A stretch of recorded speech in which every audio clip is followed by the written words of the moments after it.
Well, it's that time of the week yet again. It's Super League Raw Weekly. Good evening, one and all. Apologies for the delayed start. My little boy this evening was in concert, singing his little heart out. Couldn't miss that. These moments are precious.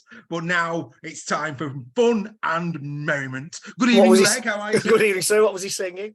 Something about global warming. All in all, it was very nice. Some wonderful tones coming out of the boy. A bit of Coldplay then. Yes, well, lots to do this evening. Good to see that the delayed start has not put anybody off. They're flowing in, which is absolutely fantastic. Linda Blumson, very relieved after the disciplinary panel this evening. We'll get to that. We will get to that and all the chat around that. Good evening to them all. John Costello with us, Steve Phillips, Uncle Freddie, of course, in the house. We've got Steph Sale, Alan Kane in the house, Greg Roach as well. Good evening, one and all. So lots to get through, as always, on a Tuesday night. If I may, I was doing a bit of commentary at the weekend in the academy game, and as you know, Greg, in the academy they're testing out the new rules, 40-meter starts and tackles underneath the armpit. Yeah, I have to say, and I said this in commentary, we are an entertainment sport. So there was nothing entertaining about all the stoppages for supposed head-high tackles. 30 penalties in the first 39 in the Warrington game, over 50 in the Bradford game. Let me tell you, one and all, if you haven't watched your academy side, and if you haven't seen these interpretations, we're all for player welfare. But let me tell you now, if those rules was to come into the professional game, fans would turn off in their droves. Yeah, it was very painful. Rugby Union wanted to trial this, and lots of Rugby Union players said they would walk away from the game and come to league if that happened. Yeah, it's all very well. Yeah, head-high tackles may need to stop, but it doesn't provide any welfare for the tackling player at all. No. And there are more head injuries to players in who are carrying out the tackle than are being tackled. Now, whoever at the RFL cannot see this really needs to give, pardon the pun, their head a serious wobble, because it's the tackling players who generally tend to end up with the head injuries. Yeah. High tackles do not happen all that often in our game. No. I mean, you can imagine, can't you? Chris Kendall, when he gets told there was 59 penalties in the Bradford game, he'd have said, "Hold my beer, boys." Oh, dear me. Yeah. Imagine Chris Kendall thinking, "Oh, there's a challenge, mate. When do I have Warrington next?" It was painful, mate. It was painful. Oh, yeah, I mean, it's stop tinkering with the game. Yes, stop tinkering with it. I agree. I am yet to come across a fan. You've got me on my soapbox now, mate. Come across a fan who thinks that the changes that have been made to the game over the last 5 or 6 years have improved the game in any way. We understand why the 6-again rule was introduced, but it simply doesn't work. You know, the reduction in scrums was to get us through COVID-19. I miss scrums for knock-ons. I really do. What are you laughing at? Well, Steph's in again. I tell you what, Steph's gonna be my chief writer for me one-liners soon. More you need a new one. He said there was more pens than a Bic factory. Fair play to him for that. That's a good line. Very poor. Right, other news. Let's keep going through a bit of news. 2025 World Cup maybe still on. New Zealand exploring a New Zealand Pacific joint attempt. Yeah, and I think that'd be great, wouldn't it? It'd be great. It was something that I think I mentioned a few weeks ago. That it was indeed. Why not give it to the South Sea Islands? Yeah. You know, they came on leaps and bounds in this World Cup. Cook Islands, Samoa, Papua New Guinea. You know, they made a good show. The South Samoa, especially. Yeah. Give it to the South Sea Islands, New Zealand, and the South Sea Islands, because Port Moresby, when there's rugby league in town, is absolutely rocking in Papua New Guinea. Well, like you say, when England played there a few years ago, they were climbing trees and all sorts those who haven't got tickets. Yeah, to watch the game. That's what we need. Absolutely, the World Cup was a success in this country. Absolutely, mate. On the whole. Well, they're on about doing it the same way, aren't they? It's going to be PDRL, wheelchair, women's and men's, which is exactly what the game needs. What a great opportunity for. Actually, I was reading somewhere in terms of how long it's been since there was test matches in Papua New Guinea and Fiji. How long it's been since they've actually held. Sorry, I forgot Fiji. I apologise. Yeah, and like you're talking like early 2000s since some of those nations actually held a rugby league game there. Yeah, well, let's have some tri-nation competitions with these nations in them involved.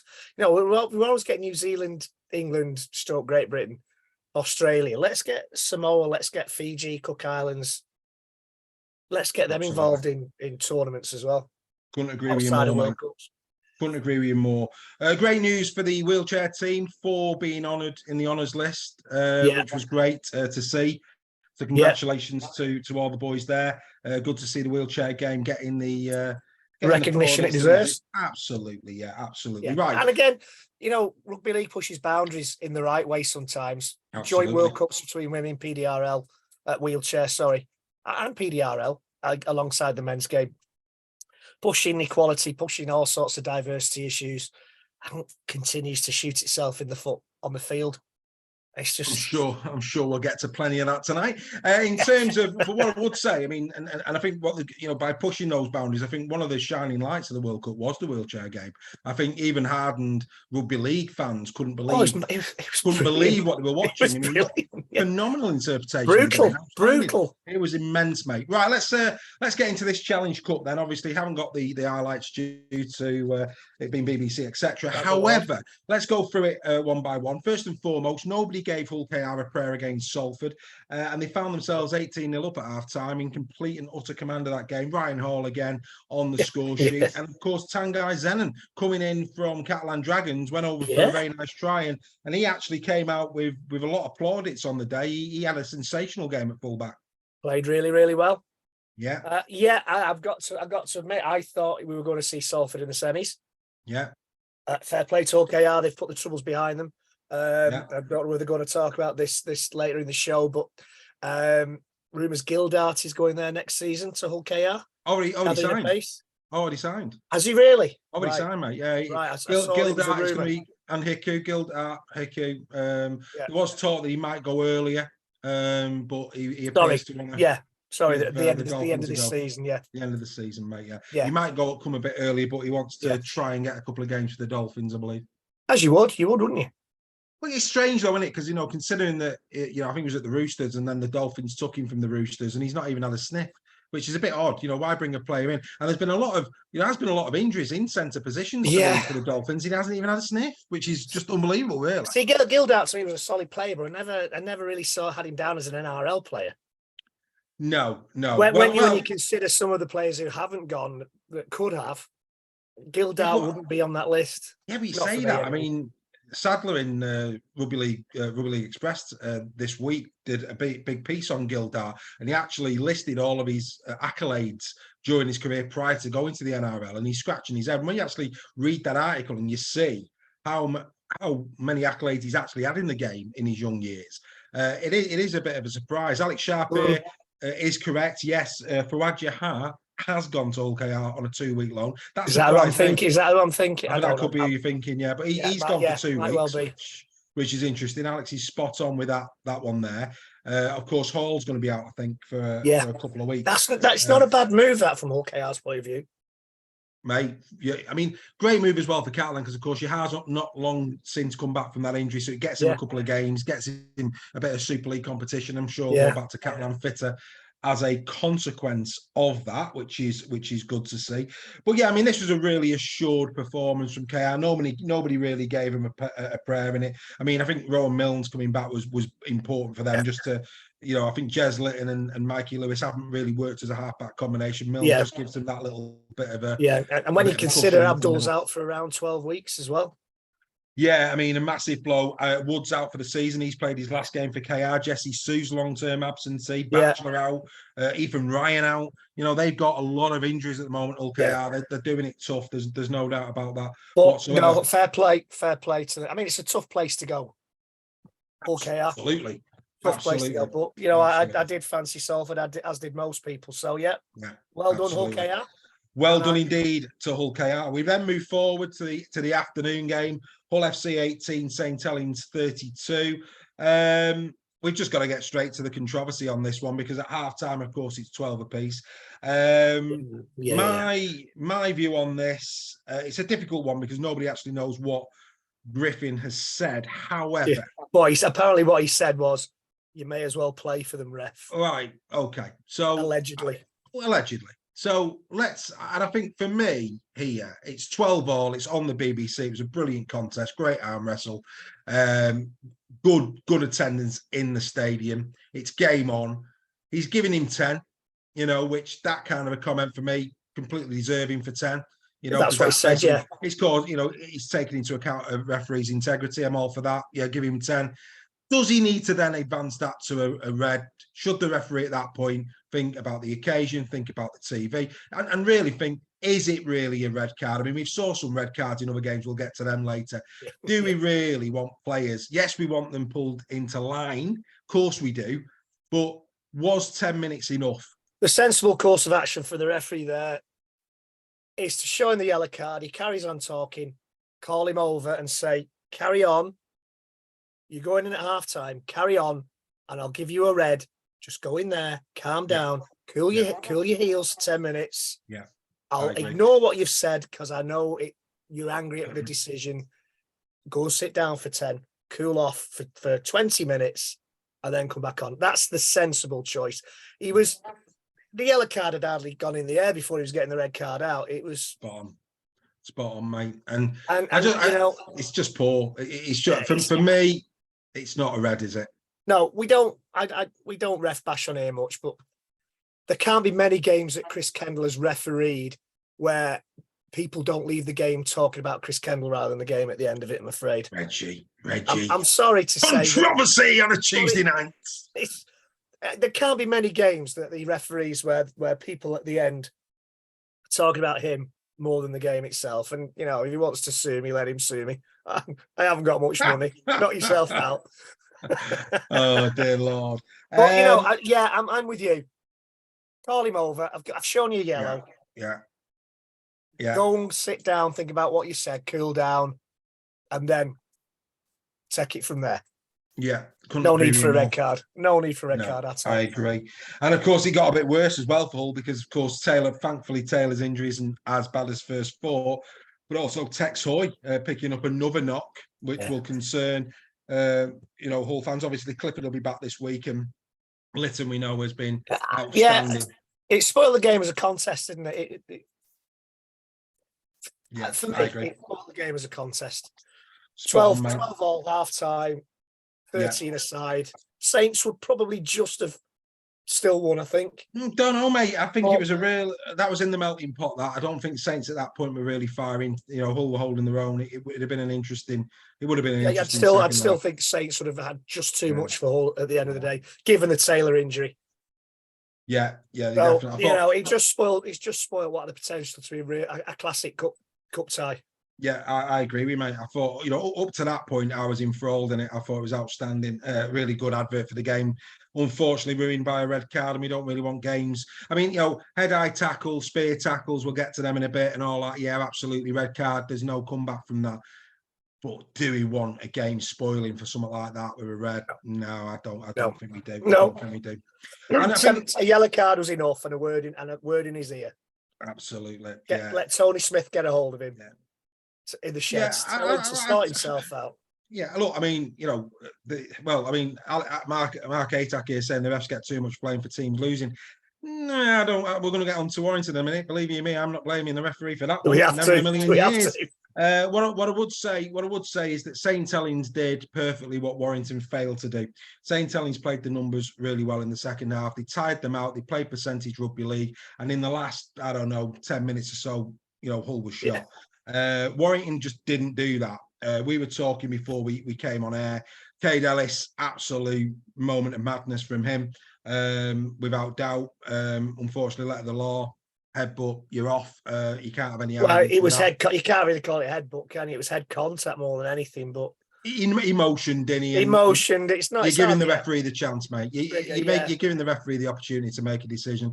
And at that point, Warrington need to learn. We were talking before we come on air. The difference between Wigan and St Helens and Warrington and probably actually what every other team in the league really, is Wigan and Saints can manage a game. They have the mentality, they have the strength of character to just manage a game. Warrington had that game won after 4 minutes if they played, dare I say it, an Ian Watson game where they just kick to the corners, they pin Wigan back, they don't allow Wigan past the halfway, and in exactly what Saints found against Hull, the last half an hour, they'd have run riot, absolutely run riot. Stupid knock-ons, trying to win on every play of the ball. We've seen this as Warrington fans for many years. The sooner a Warrington team learn composure, the better, because composure, without doubt, was lacking from Warrington, and you couldn't fault Wigan. Wigan did a phenomenal job in just remaining competitive and keeping the heads. One team kept the heads, the other lost theirs. It would have been cruel on Wigan if we'd have won it in the last minute. It would have been cruel on Wigan, and a little bit of me was quite glad that try was rightfully disallowed for a forward pass. Why Matautia? I thought it was close. It was forward. Why Matautia needs to throw a worldie of a pass to the wing when all he had to do was tip it onto the centre, to tip it onto the wing, to walk. Pulis could have sat down, made a cup of tea, and still had enough time to walk over the line and score a try. But Matautia has to throw the glory ball a yard forward. In fact, it was that far forward, Pulis got an Uber to catch it. Why? But we shouldn't have been in that position. We shouldn't have been in that position. No. Heartless, leaderless, rudderless Warrington. No leadership, no heart. No, it was poor. It was really, really poor. And Warrington, I was there the night we lost 80-0 to Saints. And do you know what? It's not as bad as that, mate. It's not as bad as that. It's not as bad as that, mate. Close. It's damn close. That performance.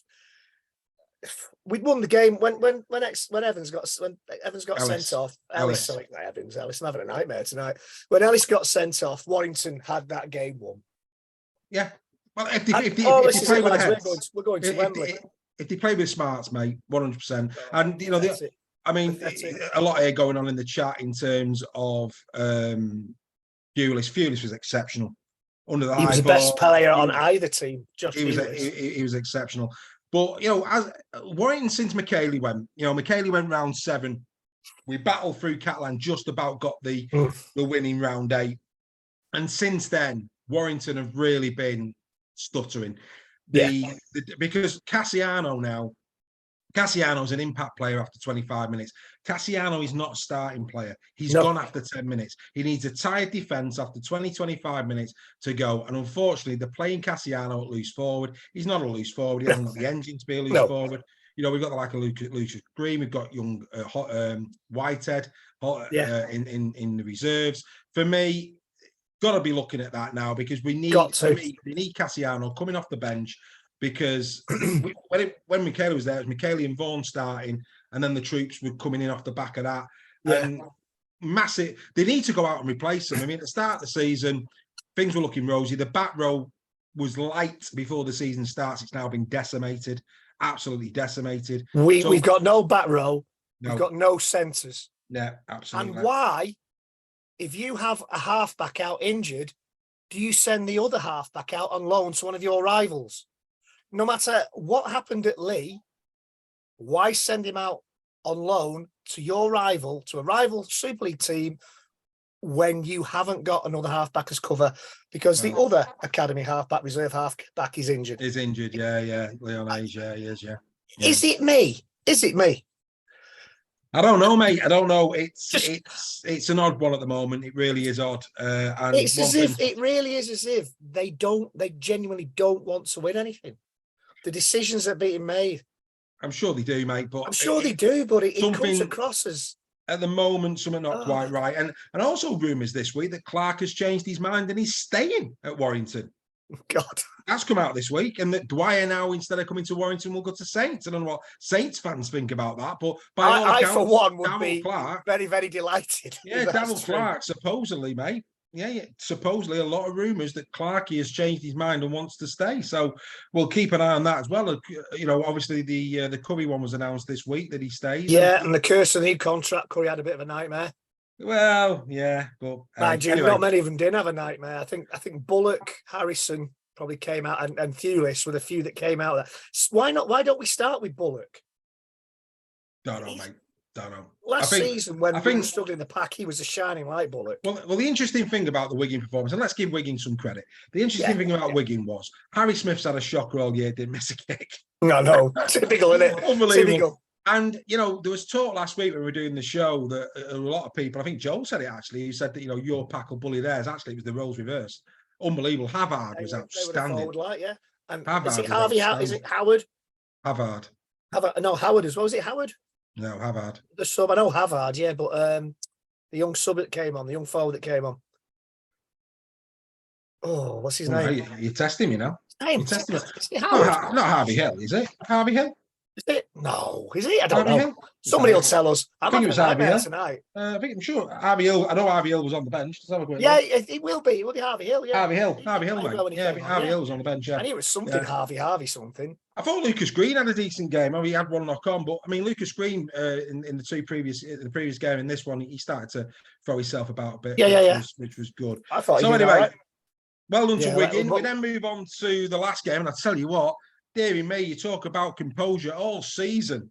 Maybe for the first time, the expectation of a Leigh win put a bit of pressure. I don't know, but I couldn't believe what I was seeing in the league game. Couldn't believe what I was seeing. I mean, the end score 34-14 with 12 tells a story.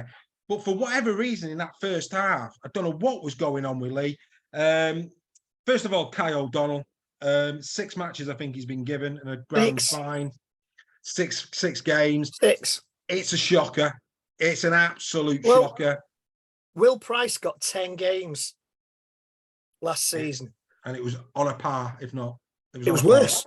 Josh Maguire got 12 games for saying a nasty word.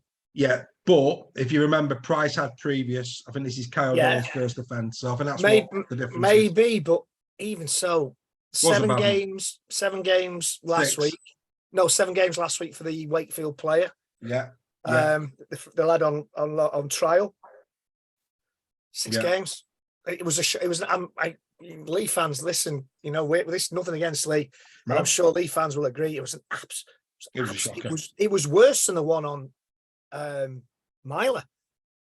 Yeah, I thought it was worse. It was worse than the one on Myler, and it's a game less. I mean, the guy's head.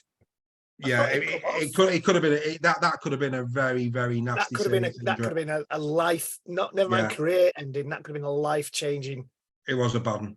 It was a bad one. 6 games. Yeah, mind boggles. It does. I think credit to Leigh. To York. I thought some of their tries were really well executed. Really well executed on the day. I thought they played well. I think first half, especially. Well, first half they did. Probably again a fitness issue. Yeah, Championship. And Super League, there are going to be. That's why so many teams struggle when they come up. Fitness levels are so much higher in Super League. Go on. Mark Stevenson there saying Griff 12 games. Is that right? Griffin's been given 12 games for December. Can't be. I haven't seen that. I've been keeping an eye out for that. Oh, let's have a look. I saw the Kai O'Donnell one before we came on. I've been keeping an eye out for the Griffin. Have you seen the? It's 12. If it's 12 games for Griffin, that's ludicrous. What's that, mate? In Hardacre one, he's been given two extra games. No, actually, I've seen appeal. No, I've seen a conflicting report saying that actually he's not. He's just been. They've maintained his 1 game and he hasn't. What I got was 1 game and 2 games for frivolous ban. Whether it's somebody who's making mischief, I don't know. I don't know. I saw the same. But then I saw another post that said that that they've upheld it. They upheld the 1 game ban. So one thing's for certain, he's not there. He's just got the 1 game. Lewis Boardman's saying. Fair enough. Somebody frivolous. It was a fake account who said there's 2 extra games. Right, fair enough. I mean, whilst we're talking about Hardacre, based on the replay, the sin bin was right. I think the 1 game is right. Well, let me tell you now, he's inches away. I mean, literally, I don't think he's out of control.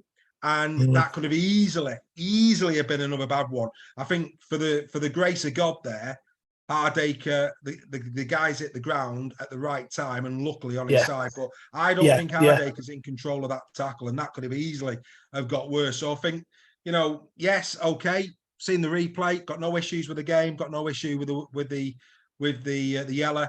But let me tell you, Mr. Hardaker was very, very lucky. He was. I'm just trying to find anything on Maguire, but it's not come through yet. No, we'll keep an eye on that. Obviously, Maguire gone, of course, for Warrington. Yeah, we won't go there. It is what it is. We move on.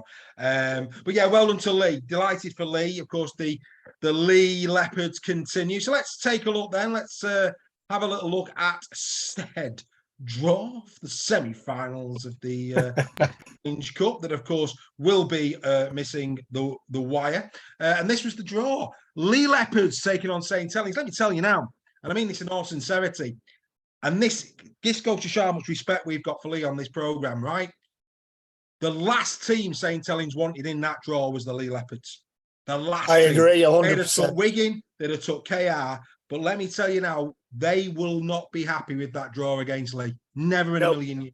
And it's at the Halliwell Jones, so you can imagine how many Warrington fans are going to be there. Well, Steph has already said he's booked in for it and he's requesting our presence. Oh, well. Won't be a problem. Hello? No, I don't think that'll be an issue at all. I've just got a message from Zoom asking me to discover Zoom mail client. Really? Yes, oh, nice. Oh, nice. Yeah. But obviously, Lee there, you know, like I say, well in the game there. I think that's going to be a cracker, real cracker. That's on the Saturday at the Halliwell Jones. And then, of course, Hull KR. Hull KR beaten Wigan once and very nearly beat them again. Should have beaten them again if it weren't for that Miskey try at the death. So, again, Hull KR, they won't be too unduly concerned about playing Wigan. I would be concerned about injuries. But it's a you know, one of those games is going to go the way of the favourites. It's always a case in these things, and there's always room for a shock. You know, I thought York would play well, and they did to a certain degree, but wouldn't quite pull off the shock. I suppose the shock of that round really was Hull KR against Salford. Although some might say Wigan beating Warrington because it's not a great Wigan side at the moment, but there's potentials for shocks. But I do think the shock would be Lee against St. Helens. I really do think that. Well, that'll be probably, and again, no disrespecting Hull KR fans. I just think if there's going to be a shock to avoid the dream final, then Lee. Well, it's interesting that you say that because we actually put it out there today in terms of, you know, what does the forum think about the final? And interestingly, it was pretty much split. It was split. Very surprising, actually, that there weren't many shouts for a Saints Wigan final. You know, considering how many Saints and Wigan fans we've got in the forum, wasn't an awful lot of love for that fixture. The vast majority were going more down the line of another battle of the brother, Wigan against Lee, or Lee KR, which that seemed to be where the fans forum went today on that one. I think Wigan Saints finals are boring because who do you shout for? You know, who do you get behind? You know, you need an underdog. You need Lee to be playing against Wigan in the final, or you need Hull KR against Saints in the final. You need an underdog. Otherwise, it's just boring. Saying that though, it's always good seeing Wigan and Saints knock 10 tons out of each other, and it's always a bit of sport, isn't it? It's like watching Game of Thrones, isn't it? You know what I mean? Here we go, boys, in you go. Hey, absolute maximum destruction and all that. Anyway, but anyway, there you go. So yeah, we'll look forward to them quarterfinals being played on the 22nd and 23rd of July. Personally, can't wait. Not an awful lot of turnaround between them and, of course, the final. Bit of a gap now. Yeah, apparently next year the final being held at the end of May, beginning of June, I heard. Yes, they're bringing it forward. Well, it used to be in May, didn't it, the Challenge Cup? Yeah, but that's when we had a winter season. It did indeed. It did indeed. I think we had a few years of the final being in May when we went to summer. It's like a pre-season tournament.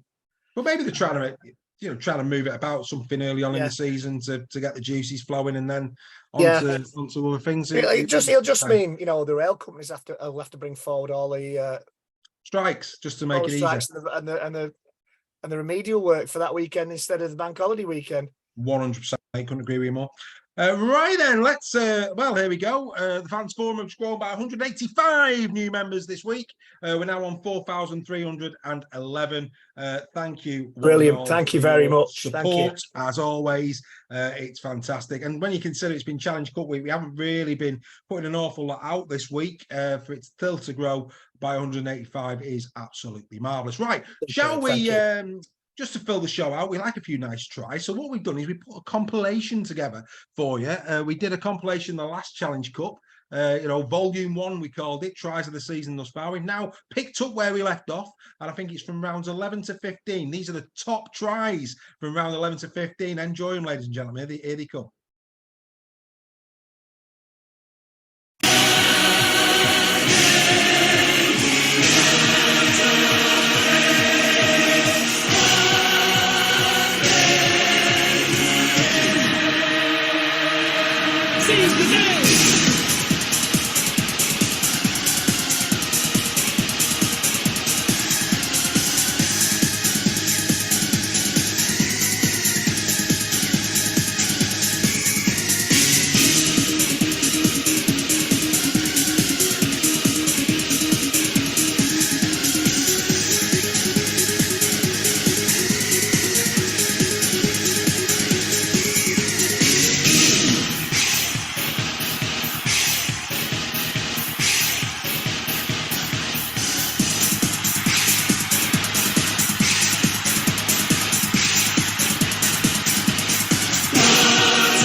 Seize the day.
The greatest game on earth, played to a very high standard indeed. Some absolute beauties there, Reggie. Makes you feel good. Yeah. I love the Jacob Miller one. I love the Josh Griffin one. I thought there was outstanding ones there, mate, wasn't there? Yeah, I like Thewlis's second try in that, where he just comes from inside his own half. Some great tries. I like the French one as well, the intricate, really, tight, quick ball. But that was a belting try. It was the only good thing that they did, really, at Magic, that one. To be fair, the rest was pretty damn poor. But yeah, we like a bit of action. Not much action today due to the fact we haven't got any highlights, but we like a bit of action, so we thought we'd bang that in there. Just a couple of lead tries there. Just a shout out to Tetavani, who's had a bit of a bad few weeks. So let's hope that all gets sorted out. Wish him well. Yeah, wish him well. And surprisingly as well, such as modern medicine and all the rest of it, expected to return this season. Incredible. Absolutely incredible. That's unbelievable. Isn't it? Unbelievable indeed. Right, 15 rounds in, let's take a look at these little nuggets, the Albert Goldthorpe and the Steve Prescott Man of Steel. At the moment, George Williams continues to lead both. I do think, though, he's going to be being reined in. Lachlan Lamb, I think, is in exceptional form on the Goldthorpe side. Amazed that he's not anywhere near the Steve Prescott Man of Steel at the moment. Really surprised by that. The decision making on both of these have confuddled us all season, mate. It is an odd one. It is an odd one. If Lachlan Lamb played for maybe Wigan or Saints, he might very well be higher up in that list. It's controversial, but it's true. I think Lamb, for me, without doubt, at the moment, if I had to call it, I think Lamb now is the player that I think very similar to what Brodie Croft was for Salford last year. I think good call. Lamb, Lamb is when you think top players of the season, Lamb's up there, isn't he? He's right up there. Creatively, he's probably at this moment in time the best halfback in the competition at this moment in time. Yeah, and where he suffers, mate, as well. He suffers in the fact that his assists are outstanding, but when you consider how many times it's he who breaks the line, passes it on, and then the other player passes it again. Times it's he that's broke the line, but he won't get the assist because it's gone through another pair of hands. Yeah. It's all about Lamb. So his stats are incredible, but actually, when you view the footage, my God, he's even trying. He's not getting credit for. I'd be interested to see how many times he's broken the line this season. What line breaks? Yeah, loves it. He must be leading. He must be near the top of line breaks. Lachlan Lamb must be easily. Must be, mate. 100%. Can't disagree with that. I would say. Yeah, there's quite this. Yeah, I mean, Jordan Abdul, he'll probably disappear from that list now, unfortunately. Yeah, more than likely. Ben Garcia, not got a lot of arguments for that. Neither with Josh Charnley, really. The number of tries he scored. Yeah, it's interesting that Tom Johnston is in the Man of Steel one, but not the Albert Goldthorpe. Yeah, and I have great sympathy for the likes of Tom Amone and John Asiata at Lee, because they this season have been absolutely immense. But again, not given the. It's the same for all forwards. They're not given the plaudits, are they? Yeah, Liam Farrell's not in that list. No. Yeah. A couple of years ago, I think it was either last season or the season before, McQueen at Huddersfield was ripping it up and was nowhere near the top five. I think we spoke to Martin earlier this season, in that it's Man of Steel is the wrong name for the competition. Because when you think Alex Walmsley will never win Man of Steel, and yet, to me, over the last few years, he's been the best. Oh, Walmsley's pound for pound rugby league player in the competition. 100%, mate. You say Man of Steel to me, I'll say Alex Walmsley. He's had 45 tackle busts and 6 clean breaks this season. Lamb. Yeah, well, he needs to be up there, doesn't he? But I think that it might say it's only a cosmetic thing, but Man of Steel doesn't really. No. It's not the right name for the competition. No, Walmsley certainly should have been there. I mean, I know he's halfback. Johnny Lomax, the fact he's never been Man of Steel's a travesty. I think this season for me, like I say, Asiata definitely. Cameron Smith at Leeds, even though Leeds have been bad form, Smith has been outstanding. I mean, him and Asiata loose forward. I mean, I said in Team of the Week last week, it's 4-all in our Team of the Weeks between them. Yeah, it's been back and two. Incredible form, the pair of them. But they just don't get a look in, do they? They just do not get a look in. Because, it's. I call them the glamour boys. Yeah. Well, it's the ones that Sky don't have to think about in order to give somebody a man of the match. Reminds me back in the day at Wilderspool where, all the fans have been watching the game and the sponsors are up getting bevied, and then it come over the tannoy. And today's man of the match is, and they've been off for 60 minutes, injured. They had half an hour, and everybody's like laughing. It was always Lee Brace. I think he got man of the match. Well, Mike Gregory, God bless Sir Michael Gregory. Let's give him his proper title. Sir Michael Gregory of Warrington back in the day. The amount of man of the match awards he used to get, and it was just just scandalous, He's really. been off injured for 60 minutes. Like Lee Breers. He was in Barbados once. The crowd used to shout Lee Breers before it was announced. I think he got man of the match 6 months after he retired one year. Generally, it is the Prawn Butty Brigade that vote for the man of the match in the ground, and it's just ridiculous. It is, who do we know? Lee Breers. Well, actually, who do we sponsor? Who do we sponsor again? We'll put. He's not playing today, boss. Who cares? Give it him anyway. Anyway, there you go. So anyway, there's the Man of Steel, all of its glory. We'll keep an eye on that. Probably checking again around about round number 20. Now, the question that I posed this week on Facebook is: have you discovered in the sheds yet, Greg? Have you discovered in the sheds yet, Greg? I think I may have, yes. Well, let's just see if I may have discovered it. Let's do a little trailer. Here it comes, in the sheds. Yes.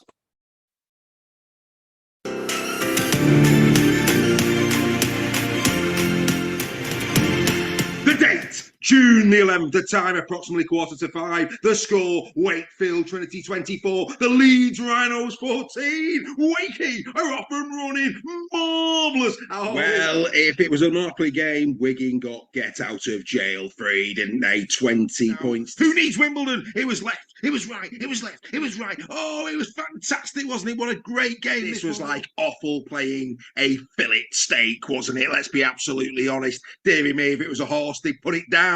Oh, it's unbelievable. Terrible. Wellens out, the Cunningham effect. Wellens is one of the boys. All this type of nonsense going on. It's absolutely crazy what's going on there at St. Helens at the moment. All that's wrong at Hull FC. I'm sorry, I've got to say it. Unbelievable. If that was my team, I would be livid. I'm livid, and it's not even my team. That's not what it's all about. It's about thousands of Lilliputs to tie up Quimber's flestering in Gulliver's Travels. Gulliver, to, of course, his friends. But it only took 17 Saints to absolutely tie up the Giants in this one. This was a performance of class from the champion. When the red robin goes bobbing along. Oh, yes. The only real surprise in this one, where was Josh Charlie? He didn't score, but it didn't matter. 166 metres coming out of his own line. That's what Josh Charlie did in this game. Go on there, Josh, lad. You're in great form. And Lamb saying, what must Rowan Smith be thinking, and all of his Leeds Rhino supporter who were marching home together in tears. It had to be them, didn't it? The rumour has it that Vanessa Paradis was outside St James's Park calling a Jola taxi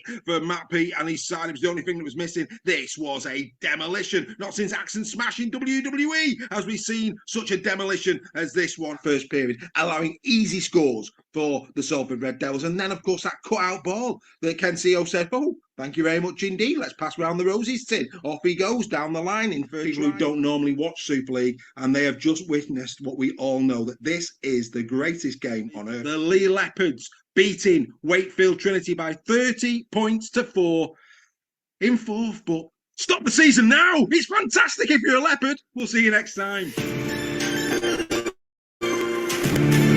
So there it is. Of course, one of our shows in the sheds for your viewing pleasure. Nice little trip put together. Please stop singing, Dave. Please. I've got to stop singing. But it has been confirmed that Josh Griffin has got 12 games. 12 games for speaking to a referee. When I'm sorry to say it, and there'll be a lot of Lee fans that'll say it's not in his nature, Kyle O'Donnell. How can that possibly be? How are we now at the point where we're getting players being given 12 games for words when potential career-ending tackles are getting 6 to 7 games? Are we at that point? I think it's another embarrassing moment, this, for the Rugby Football League. I mean, don't get me wrong, I'm not saying that Kyle O'Donnell getting 12 games for that, but if Kyle O'Donnell's getting 7 for that challenge, Griffin at the most gets 4. At the most. I'm genuinely speechless. If that is true, I am genuinely speechless and fear, and this is not me now being dramatic, genuinely fear for the future of this game. If that is true. Not fit for purpose, Greg. We've said it a few times now.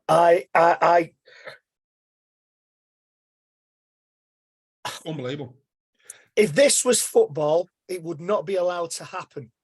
If this was any other sport, 12 games. it would not be allowed to happen. Only in rugby league are the fans not listened to. Importantly, the governing body rides roughshod over the wishes of the fans, like no other sport does. If that's true, Well, it's from a reliable source. It's Steph. Steph's put it in the chat. Steph's seen it. I'm happy with that. You know, if Steph's telling me that's what it is, that's what it is. Wow, And wow. If that is true, then I genuinely fear for the future of our sport. I really do. How can you? And again, you know, a Wakefield player last week, a Leigh player this week, could have inflicted not only a career-ending injury, but a life-changing injury on a player, and get less. Right. A lesser ban than somebody speaking out of turn on 3 occasions now, because Maguire's first ban was 7 games. Yeah. Well, the second is, I mean, the laughable thing about the second, well, look, Maguire's gone, but you've got 2 players, one saying he said one thing, the other. Nobody else witnessed it at the Leeds Sports Village. Josh Charlie, and then the Rugby Football League comes out, which I think is quite embarrassing as well, and put in the minutes, Josh Charlie was a credible witness. Hang on a minute. That's he said, she said. You cannot give 12 games on that. When you actually look at the footage, there's at least another 3 players around that play the ball. Not one of them, other than Josh Charlie, heard what was supposed to be Josh Maguire, in the second incident, Josh Maguire had 3 other players who said he didn't say what Charlie alleged he'd said.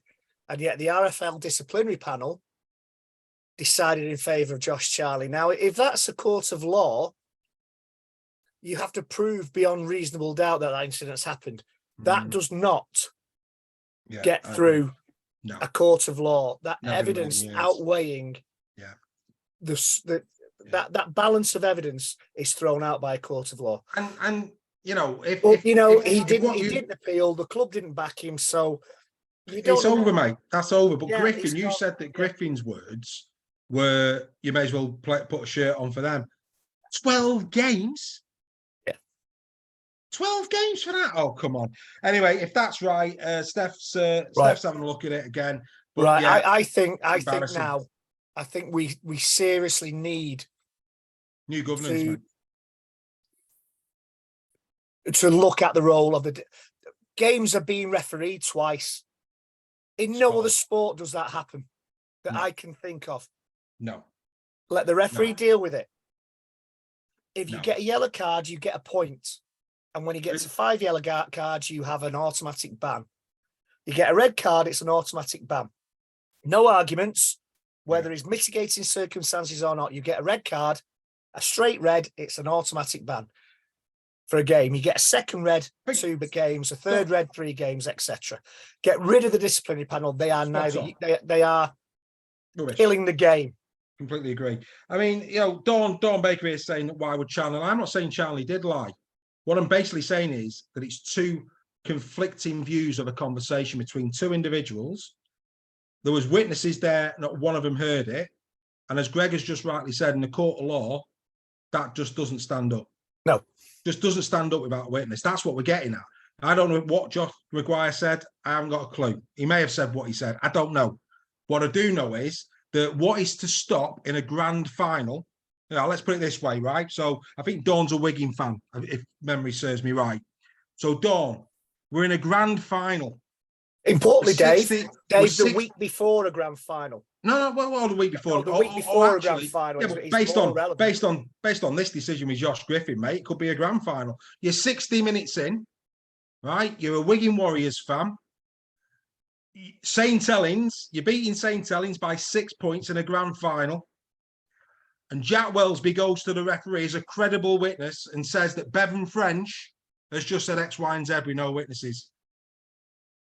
What then? Well, this is what stop a player. What's to stop a player in a big game, if that's the precedent that we're setting, saying to a referee, because winning's winning in professional sport, and I'm not condoning it, but winning's winning. What's to stop another player going to the referee at a critical point of a game and saying, He's just said X, Y, and Z. And the referee thinks, oh, it's a credible witness. We've got form for this. We've done this in the past. I tell you what, let's sit him down for 10. And in that 10 minutes, the game turns. More importantly, Dave, more importantly, the week before, if you accuse somebody the week before or whatever, or somebody gets accused a week before, that means they're out of the grand final. 100%. But don't get me wrong. 100% with you. What's the stop? What's the stop in those semi-finals? Nothing. Somebody going to the ref and saying, he's just called me something I don't like. 12 games. Nothing. And if that team wins, their chance of appearing at Wembley and quite possibly the grand final has gone. Ends in a couple of weeks, that ends their season. Well, it's 12 games. So again, you could edge your bets, couldn't you? So, Saints play Wigan with 2 games to go in the regular season. And they think, we could get these in the grand final. Tell you what we'll do. We'll do X, Y, and Z. Jack Wellesby's just said something I don't like. Nobody else heard it, but I think I might be a credible witness here because, Mate, look, we don't know what was said. And we'd be the first to say that if Josh Maguire has said anything that is derogatory towards Charlie and his family, we're happy he's on a plane. Throw the book at him, which is what's happened. It's not a problem. Not it. But what we're talking about here is the precedent. That when you're getting 12 games, saying that somebody said something, regardless of team or creed, and that is given 12 games without a witness, how can that be when in a court of law it's thrown out? Yeah, it just can't be that way. So the standard in any legal concept is beyond reasonable doubt, or the balance of probabilities. In civil, it's balance of probabilities. Correct. In criminal, it's beyond reasonable doubt. Correct. Either way, you need pretty damning evidence, and one person's word against another. And the second ban, 3 Warrington players actually turned around and said he didn't say that at all. This is what he said. And they still went with Charlie. Anyway, that's by the by. It is what it is, and I'm not condoning. If Josh Maguire has said what he said, we're happy he's on a plane. That's not what it's about. It's about he's on a plane back to France. On a plane. Oh, yeah, that's true. But it's the precedent, and I think we've got to be really careful. Josh Griffin, by all accounts, has just been given 12 games tonight for saying to the referee, "You may as well wear their shirt." Really? Where we're at as a game? Yeah. Really? I think we really, as a sport, need to look at the disciplinary panel and is it really fit for purpose? We now have referees to a certain degree and the RFL disciplinary panel deciding the outcome of a competition. Spot on. Well, that's been going on for years, to be fair. Kangaroo Court, says Kevin Worrell. We'll leave it there. Right? I agree 100%. Right. Kangaroo Court. This is where we left the greatest competition on earth. This is where it is. Of course, the Dragons in great form. It's first against third in Perpignan this Saturday. That'll be one hell of a game in there. And of course, Wakefield off and running at the end of round number 15, which was absolutely marvellous. Right, Prediction League. This is where we left it. Prediction League, the slenderest of 6 points separates me and the fans form. Then Greg just behind, and Gary Schofield both on 165. It's still all to play for as we start to go in to round number 16, kicking off this Thursday evening live on Sky. So repeat of the Challenge Cup quarter-final. Hull FC taking on St Helens. This is going to be tasty, especially after what happened last weekend. Clifford, of course, will be back for Hull FC in this one. Often, Greg, when a cup game goes one way, the next game goes the other when it's back-to-back, my friend. Both the Fans Forum and Schofield, though, don't see it that way. The Fans Forum going 18+ for the Saints. Gary Schofield going 9-17 for the Saints. Can Hull dig in and upset the champions? I would like to think so, but my biggest fear for Hull is that the desire for revenge might kind of take over, and instead of approaching the game while they're in it as in a team way, in a structured way, that they might become unstructured, such as the feeling of injustice around the club at this minute in time. Yeah. And I do think Saints will win, and I think 9-17. I think Hull will give a good go of it. Yeah, I've gone the same. I think St Helens of course. We had the squads yet. Yeah, I saw them briefly, but I'll be honest, they haven't put them in. I think Saints are pretty deep. Obviously, no Makinson for Saints. He's out. Yeah. There's probably going to be a party and Percival. the centres. Benison, Percival's out, so I think Party will be in the centres. Yeah, with Hubble. Benison will come in on the wing for Makinson. You'd have thought our back partnership the same, with the exception of Percival and Makinson. They seem to be okay. The Saints. I mean, again, going back to that cup game, what a laughable decision to put Brad Fash on report. And I half of me thought that he'd get a ban for that, but thankfully he didn't. No, I know. Why? He's clearly falling, and he's no intention to make contact with the head. And a penalty to boot. It's a game of inches. Laughable. It is a game of inches. It is a game of inches. But no, I sorry, Hull fans. I think you will put a good account of yourselves because of what happened at the weekend. And in some respects, I think that might count against you. And I think Saints will win this 9-17. Fair enough. I'm going with you, mate. I'm exactly the same. Quickly in the chat, very quickly to Kieran Unsworth. No, Kieran, this is a one-off. We always start at 8 o'clock on a Tuesday night, but family circumstances this evening dictated on this one. In terms of the fans forum, Darren, this is a new one. Darren Soletico, I hope I said that right, Darren. Hull by 6, he's going with. On this, apart from him, pretty much everybody else. Oh no, Andy Hewitt's gone Hull 8+. Steve Wilson, Hull 9-17. But everybody else going St Helens. Right, okay. Yeah. Then we move on to the second game on Friday night. Hull KR taking on Wakey. Wakey, of course, off the back of their first win. Hull KR, a tough game against Salford. KR, we spoke earlier of all the absentees for Hull KR going into this game. Can Wakey go 2 from 2? I think, do you know what? I think they will. I think Hull KR have got a lot of injuries. And again, I know we have a lot of Hull KR fans that watch us, and this is nothing. I just think that game on Saturday will have taken a lot out of the tank. And I can see Wakefield winning this. I think, they've got a lot of injuries to cope with, Hull KR. Wakefield have got a few players back. I've got players on loan. And I think 1-8. You're going 1-8. Yeah. I'm going 9-17 Trinity. I'm going to back them. I'm going to back Trinity this week for a second win. 9-17, I'm going Trinity. 1-8, Greg. The fans forum going 18+ to KR, and Gary Schofield 9-17. Live on the chat as well. John Costello, Trinity by 8. Darren again, KR by 16. Linda's going 9-17 KR. Dawn's going 1-7 KR. Wakey by 8. He's Kevin Worrell. Uncle Freddie. He goes KR. Ryan Birch, Wakefield. Steve Wilson, Wakefield. So a lot of split. Very similar to ourselves. Did we wish Uncle Freddie a happy birthday, by the way? Good indeed. Happy birthday, Uncle Freddie. Happy birthday, Uncle Freddie. This next little bit of ambonectar is for you, sir. Good evening. Yes. Right. Happy birthday, sir. Happy birthday indeed. Right, it's now time for Game of the Week. Here it comes.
this week's game of the week will be Leeds Rhinos taking on the Huddersfield Giants. There'll be a lot of Leeds fans out there going, what about our game at Catalan? It's going to be a belter. But as that promo says, this is more than just 2 points. Watson and Smith under so much pressure in this one. The look on Smith's face after the Wakey game was a man on his knees. Personally, very surprised he's still in a job. Schofield today went massive in League Express against Rowan Smith. He is under so much pressure. If Leeds lose this game, then I believe that Rowan Smith's time to Headingley is gone. Watson might just cling on. But for me, Rowan Smith, if he loses this game, I could see Gary Hetherington parting ways with his manager, Greg. You may well be right. I just think the thing that's saving a lot of coaches under pressure at this moment in time is who can they bring in to replace. And I think that's the only thing keeping quite a few coaches that I can think of in a job at this moment. Obviously, we don't know what goes on behind the scenes. They could very well be scouting for the next coach as we speak. Well, Schofield said Maguire. Said he's done his apprenticeship. He's done his apprenticeship at KR. He's been under you don't mean Madge from Australia? Yeah, no, not Madge. No, Maguire, mate. Danny Maguire. Yeah.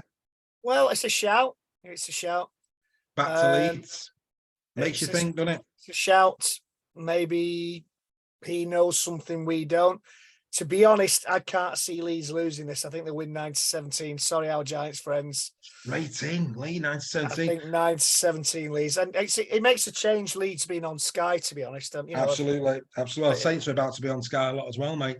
Do you know what, mate? I'm going Huddersfield. I think Leeds are in a lot of trouble. A lot of trouble.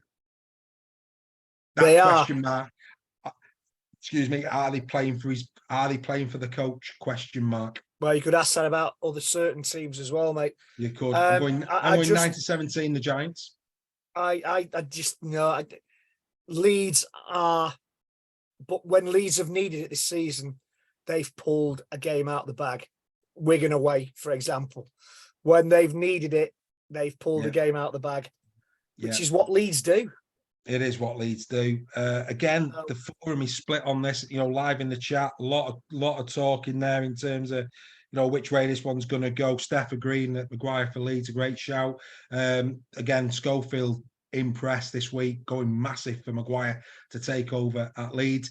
And of course, this would be the optimum chance to tell you, be aware, ladies and gentlemen, 6 o'clock this Thursday night on both Facebook and on YouTube. Game of the week, an in-depth look at that fixture, all the stats, all the talking points going into the game. We'll have interviews with the coaches. We will have, head-to-heads in there, everything that you could possibly wish to have before Friday's game, 6 o'clock this Thursday. It will be posted on our Facebook channel right here and also on our YouTube channel. Game of the week, 6 o'clock this Thursday. Right, we move on to the third game on Friday involving Castleford and Warrington. Castleford, of course, having a break. Massive news, of course, coming out of Castleford that McShane out for up to until mid-August. That's a massive blow. Huge blow. Castleford, that one. Riley Dean not allowed to play in this game against his parent club. Unless he played for us.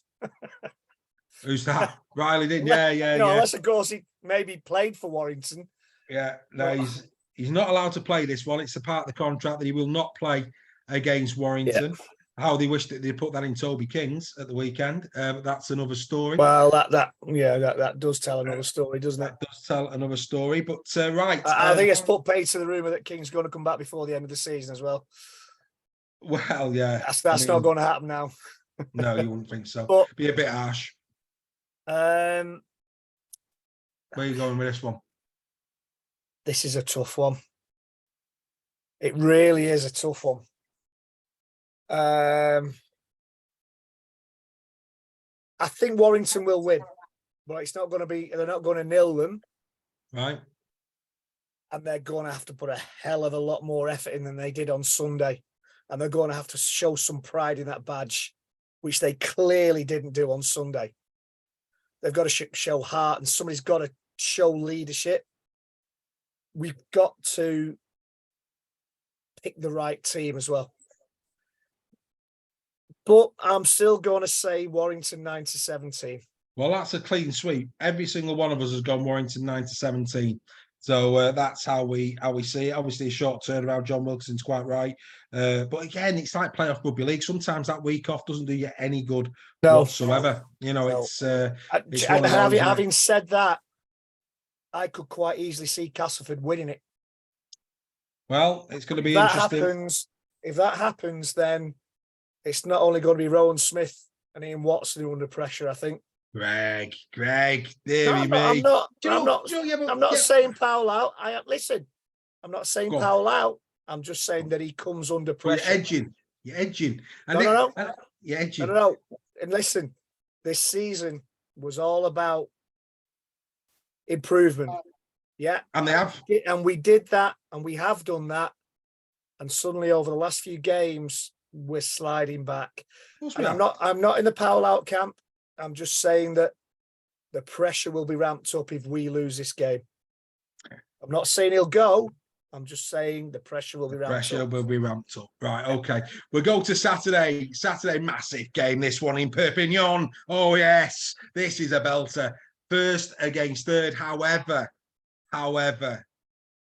Lee, massive absentees. Huge absentees for Lee. No Kai O'Donnell, no Zach Hardacre in this one. Tom Nisbet out. Also, Sia Manafanai out through bans. They've got a lot of players missing. Have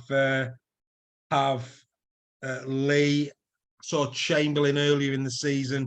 I said at the time I didn't think he was good enough for Super League. I think they've got no option but to put him in the centres. Yeah. Tell me if I'm wrong, Lee fans. I think there's a good chance Chamberlain lines up in the centres in this one. Obviously, to replace players like Kai O'Donnell is not easy. Hardacre will be a big miss. Yeah, I fear for Lee here. I do. I think the winning streak, I think he's probably going to come to an end. Now, I'm going to give them some respect, though. I'm not going to go a blowout. I'm going to go competitive 9-17 win for Catalan. But I'm going to go Catalan. Where are you going, Greg? Like you say, I think bans will hit Lee hard.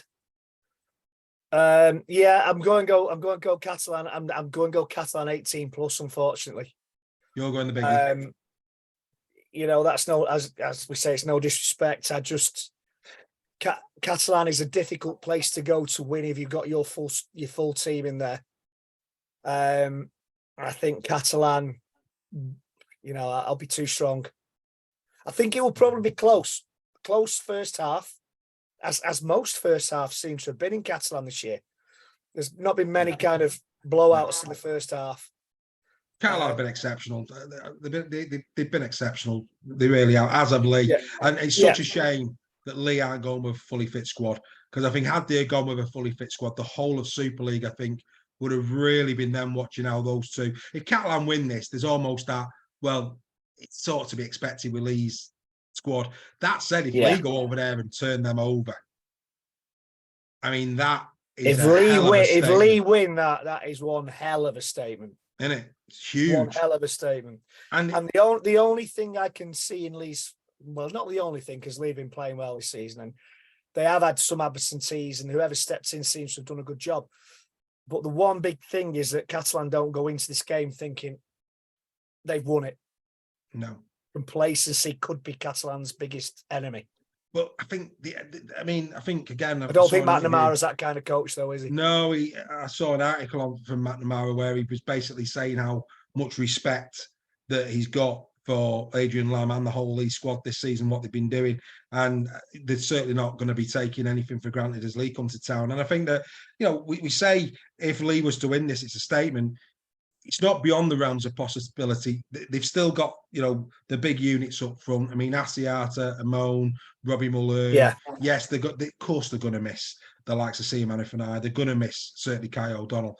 But if Lamb's on fire, I think Reynolds is back for this as well. He served, it was a 2-matcher, so he's back for this, I think, Ben Reynolds. This will be an interesting matchup between the packs. 100%. It'll be it will be an absolutely... This should have been on TV.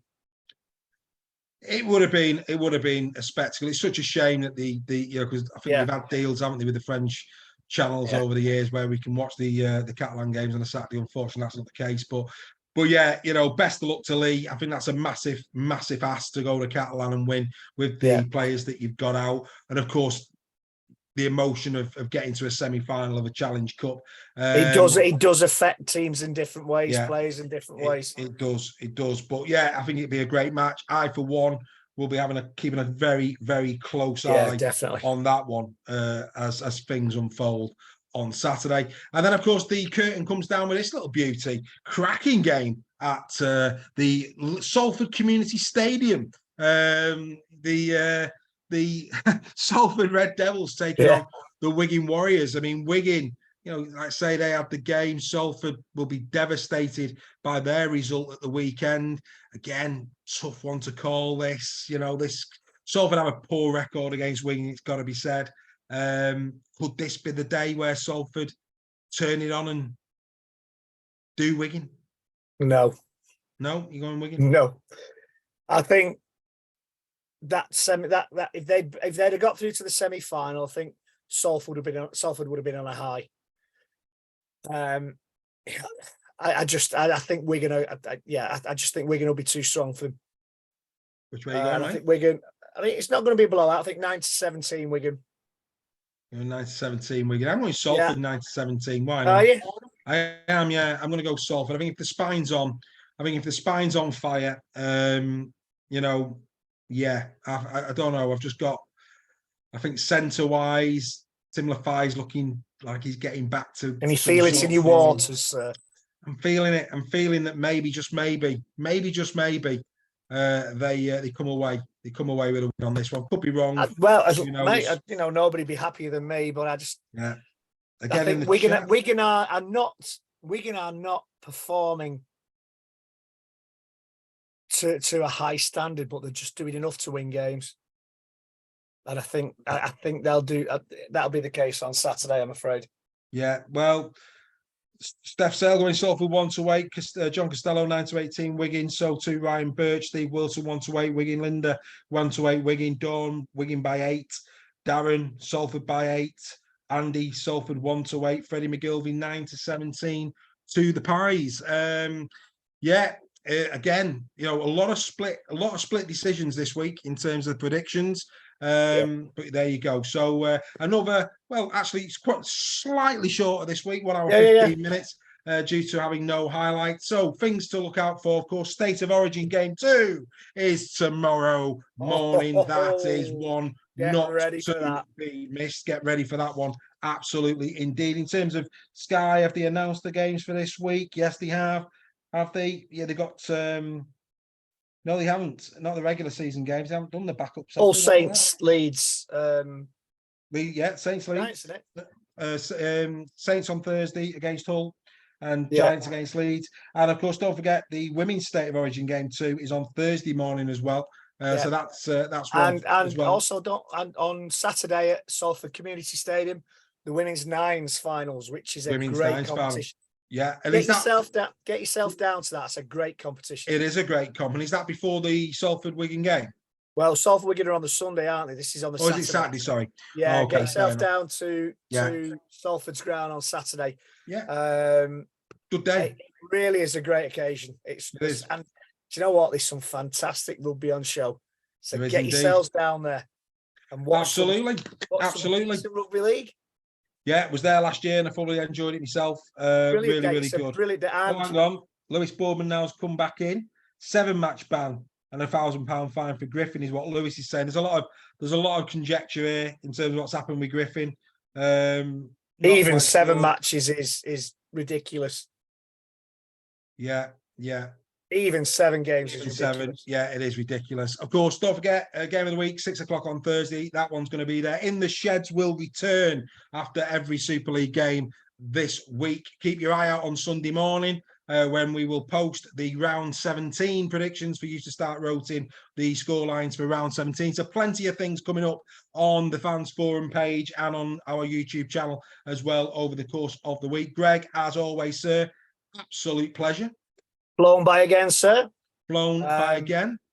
Yeah, loved it as usual. Thanks to everybody for joining us. Thanks to the new members. Absolutely. And tell your friends about us. Tell your friends. Don't forget to share when we're live. We're going to go out as we always do with the top performers of Super League after round 15. We'll remind you of who those people are. Enjoy your rugby league. No matter who you support, get to the games, and we'll see you next Tuesday back at our usual time of 8 o'clock. Bye for now. Big eyes.